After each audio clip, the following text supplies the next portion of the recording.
ناظرین خوش آمدید، آپ پروگرام دیکھ رہے ہیں سحری ٹائم تسلیم صابری کے ساتھ۔ ایک کالر شامل کرتے ہیں۔ السلام علیکم۔ السلام علیکم۔ لائن غالباً ڈراپ ہو گئی ہے۔ مفتی صاحب کہتے ہیں کہ چرس جو ہے وہ چرس پینے سے بس ایک سٹا لگے دم مٹے غم اور اللہ سے لو لگ جاتی ہے، انسان چاند کے پار پہنچ جاتا ہے، کیا کہتے ہیں؟ استغفر اللہ۔ اصل میں ایسا ہے کہ چرس ہو گیا، افیون ہو گیا، اسی طریقے سے بھنگ ہو گیا، یہ ایک پودا ہوتا ہے پوست کا۔ یہ تینوں ایک ہی چیز ہے تقریباً؟ پوست کا ایک پودا ہوتا ہے جس کو ایز اٹ از استعمال کرتے ہیں بھنگ کے طور پہ۔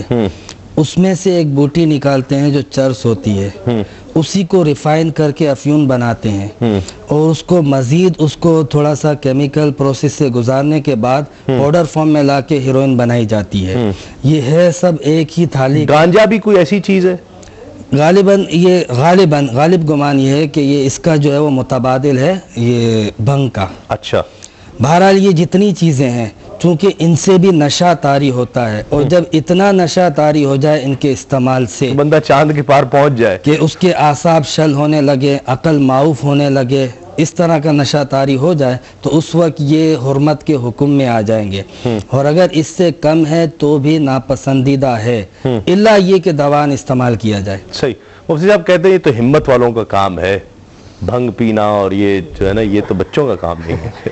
ہو سکتا ہے وہ اپنے طور پہ اس کو ہمت قرار دیتے ہوں، لیکن چونکہ یہ دیکھیں سگریٹ کے مقابلے میں چرس جو ہے ہمارے معاشرے میں زیادہ معیوب سمجھی جاتی ہے۔ اگر کوئی اپنی بیٹی کا رشتہ کرنا چاہے، پتہ چلے لڑکا چرس پیتا ہے تو وہ یہی کہے گا میں چرسی کو اپنی بیٹی نہیں دوں گا۔ اچھا، چرس کا لفظ تھوڑا اتنا بھی وہ برا نہیں، اس کی علت تو یقیناً بہت زیادہ نقصانات ہیں، لیکن چرسی کا جو لفظ ہے وہ بہت برا ہے۔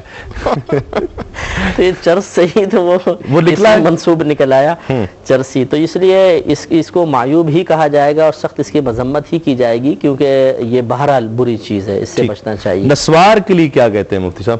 نسوار جو ہے وہ کھا سکتے ہیں، تمباکو کے حکم میں ہے، مباح ہے ٹھیک ہے اس کا استعمال۔ وہی پان کے حکم جی میں ہی بالکل، ہے۔ تمباکو کا حکم جو مفتی صاحب ہیروئن کا نشہ کیا ہے جس سے بڑی نسلیں تباہ ہوئی ہیں؟ جی ہاں، ہیروئن تو اس کا تو آپ دیکھیے نتیجے روڈوں پہ خاندان جہاز کی برباد شکل میں اڑتے پھر رہے لوگ، مطلب اس کو جہازی نام رکھ دیا لوگوں نے۔ مجھے وارسی صاحب کہنے کلیئر کر دو کون سی والی ہیروئن کی بات کر رہے ہیں؟ اچھا، فلمی ہیروئن ہے یا؟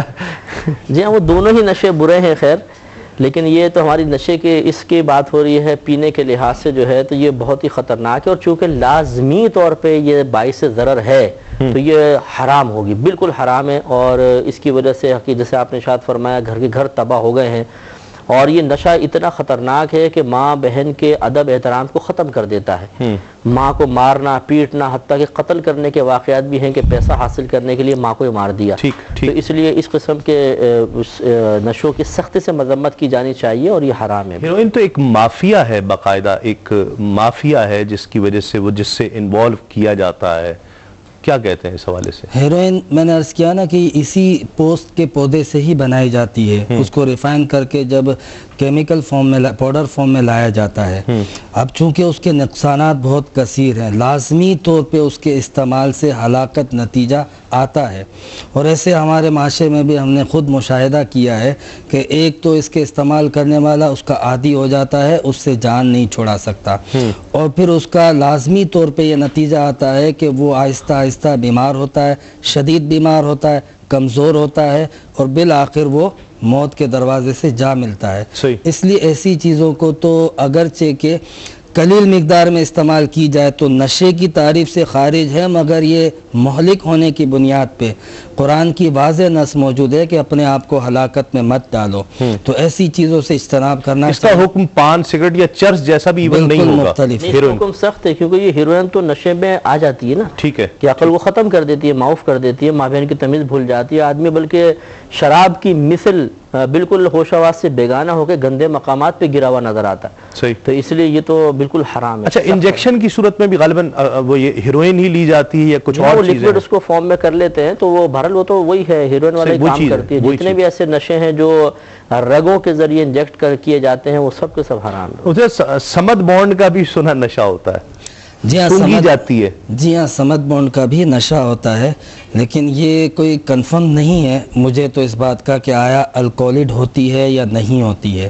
بہرحال اس کو انسان ہی بناتا ہے، نہ ہی کوئی مطلب بوٹی وغیرہ ہے. البتہ یہ بات طے ہے کہ اس کا استعمال نشہ دیتا ہے. جی ہاں، اور پھر وہی حکم ہے کہ اگر اتنا نشہ دے دے کہ عقل معاف ہو جائے تو حرام ہو جائے گا. پھر اس کا نقصان بھی ہوتا ہے جو انسان کے اعضاء پر، اعصاب پر، مسلز پر بڑے برے اثرات مرتب کرتا ہے. صحیح.